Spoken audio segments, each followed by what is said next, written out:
Google is a place that I just fell in love with the culture. I fell in love with the energy. There was just a vibe that I wanted to be a part of.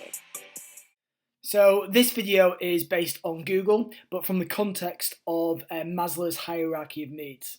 So what we're going to be looking at is why are Google so effective with their HR? What is it that makes them be able to motivate their workers so effectively?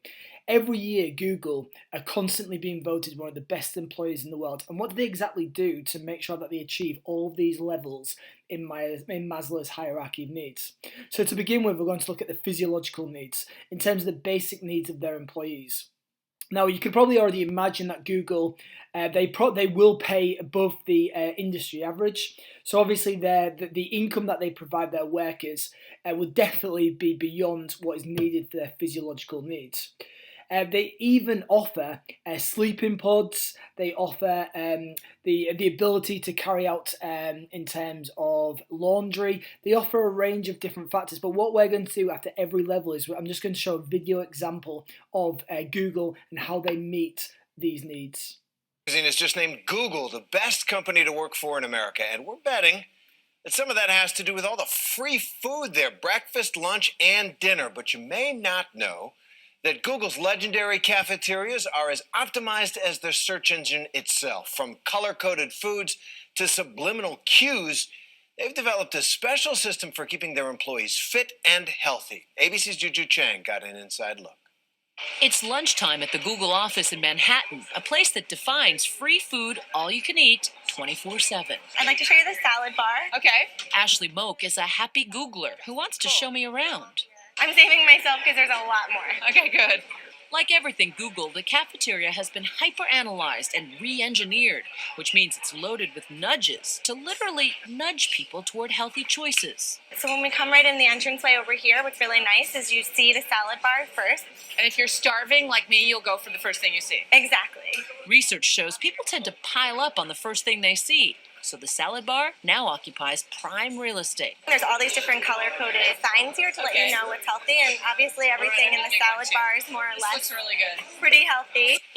So again, as you can see from the video, the free food is offered, so the employees don't have to use their income to be able to buy it, and they've got access to that food whenever they want.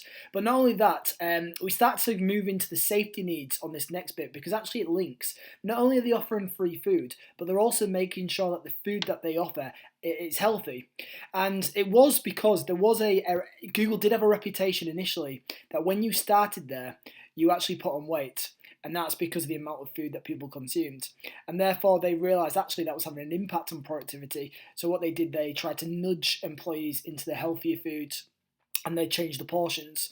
And I'm just going to show you another video based on the free food aspect, but why they really wanted to focus on health as well. Well, let's see. Another thing we worked on was we want, back to this notion of happiness. We want people to be healthy. We feed people. We give people free food, free snacks, and we just figured, people are going to be happier and more productive if they're healthier. It'll save on the health insurance costs and so on as well. Has it saved on health insurance costs? Because just yesterday we learned Sprint is going to stop doing that, and it's going to save them $600,000. Yeah, it actually, what we've seen is we did simple things. Like, for example, where you go to get drinks at Google, we put water and sort of healthy beverages behind clear glass, and unhealthy beverages, sugary drinks, behind opaque glass. People take more water than the unhealthy drinks. What we found is over the last couple of years, our health insurance costs, actually, we sort of bent the curve on that. They're going up everywhere. Ours are going up as well. But the rate at which they're increasing slowed dramatically, and we think it's in part because of all these initiatives around health and these small nudges. So, I mean, it's not just based on health insurance, but Google, they really do show that they care about the health and the safety of their staff. Not only will they have, obviously, the adequate health and safety training, not only do they offer, obviously, permanent contracts and make sure that there's job security, but in terms of their mental health and their physical health, they really look after their staff. So not only do they have doctors and nurses on site, but they also have designed lots of their headquarters based on trying to promote mental health. Scientists and psychologists have commented on the benefits of getting outdoors for our mental health. And as you'd expect, tech giant Google recognises these benefits, with mindfulness spaces strategically placed around the complex, utilising spaces like the food gardens. Health is looked after by on-site medical staff, and luxury is provided by a company-subsidised massage service. The next level of Maslow's hierarchy of needs is love and belonging. So this idea of friendship, intimacy, family, sense of connection, all associated with the workplace. So in terms of Google, they have spent a lot of time in the design of their headquarters and the design of their buildings to try to really encourage teamwork and collaboration. So again, from the next video, what you'll see is this idea of all these different people coming together, all these very, very highly skilled individuals coming together and learning from one another and working with one another to obviously improve that productivity of Google. And employed South African architect Clive Wilkinson. It was said that teamwork and creativity topped the mood boards in Wilkinson's office when designing the giant Google complex. Both firms came together to design a space which was not only set up to boost productivity, but also workforce satisfaction. Build something with them, but I learned so much. Pick any topic, and I can promise you there's someone here who is both better at it than you or more knowledgeable, and also, and more importantly, willing to help you learn. Everybody here is so nice. They're so encouraging. So that's very reassuring to be in a company where people value you. I am fortunate enough to work with people from a lot of different experience, a lot of different backgrounds, and we use that in our advantage. See from that video, you can tell the amount of respect that the employees have for one another and how much they respect one another. And obviously they are highly skilled, they do specialise in different areas, and they want to learn from one another and they want to work together. Now the next level in Maslow's hierarchy of needs is esteem. So that's to do with the respect, the self-esteem, status, the recognition, the strength and the freedom. And now what Google do especially well within this level is freedom. They obviously have highly skilled workers, as I've said before, and if you were related it to McGregor's X and Y theory, you could definitely argue that all their employees that have that work for Google are Theory Y workers. So because of that high self-motivation, they can be trusted to work on their own projects, to decide what they want to work on, and to give them that freedom. And I suppose more of a laissez-faire approach. So the next video will kind of highlight that. Many people in industries never even got reviewed. You have gone such a different direction. What does gathering all of this data and information about the way your employees feel, and I would say some old school people would say, like, feel, who cares, just do your job.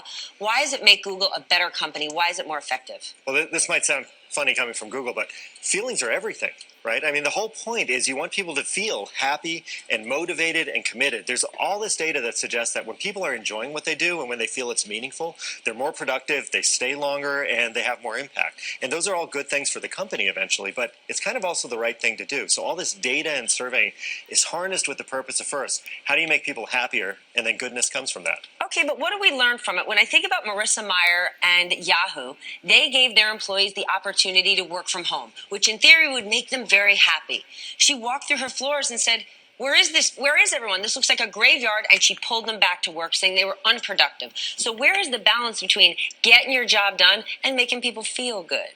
Well, generally, people will do the right thing if you give them the freedom to, and you tell them, you give them some hint of where you're going. So we have a goal-setting process at Google where every quarter, everyone in the company sets goals, and they're transparent and visible to everybody else. So if you're kind of out in left field doing something crazy that doesn't matter to anybody else, yeah, your manager may let you know, but you'll also see it, and your peers, more importantly, will see it, and they'll go, hey, Laszlo, what you're doing is kind of crazy and out there and doesn't matter. Can you come work with the rest of us? And the problem at the 90% level fixes itself. High talent, they really, really are. The people here are good. So we don't use traditional methods. It would be wholly inappropriate when you have a talent pool such as Google has to have high potential programs, for example. So what we tend to do, and we do a lot of it, we encourage a great deal of rotation and mobility. So for example, in the sales organization, we've had roughly about 1,000 people move jobs over this last sort of 3 quarters. And they either move jobs permanently or they move jobs to go and see for a period of time if they'd like to work in X, Y, or Z area. We also bring people together into project teams working on cross-functional big company issues so that people can build skills and talents outside of their own sort of function and their own area of expertise. So we work very, very hard on giving very bright people additional skills, additional learning, and additional knowledge. And of course, we also have the normal promotion processes and all that stuff. We also spend an awful lot of time preparing people for management. I've often said that, I was a manager for about 15 years before I knew how to do it. And it's often when you get very, very good individual contributors who are used to doing it themselves, who are highly motivated, it's very hard for them to manage people, because that's a very big transition.